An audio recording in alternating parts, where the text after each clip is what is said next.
মাস্তানি গুন্ডামি করা, প্রভাব প্রতিপত্তি দেখানো, যে কাউকে দুর্বল পেয়ে তার উপরে চড়াও হওয়া, কাউকে ঠকিয়ে নিজের কাজ সিদ্ধ করা, এই মানুষের প্রতি জুলুম অবিচার, এটার শাস্তি আল্লাহ তাআলা দুনিয়াতে দেন।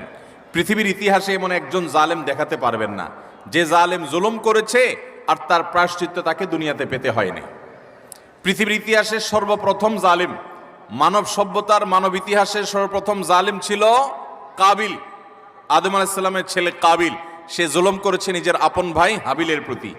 আল্লাহ তাআলা তার মুখ সম্মোচন করে দিয়েছেন, তাকে অপমান অপদস্থ করেছেন, তার এই কুকর্ম আল্লাহ তাআলা ফাঁস করে দিয়েছেন। এটি ছিল আল্লাহর পক্ষ থেকে তার জন্য দুনিয়ার শাস্তি, আখিরাতের শাস্তি তো আছেই। পৃথিবীর ইতিহাসে বহু জালেম গিয়েছে, নমরুদ জুলুম করেছে, আবু জাহাল জুলুম করেছে, উতবা সাহেবা জুলুম করেছে, অনেক পরাশক্তি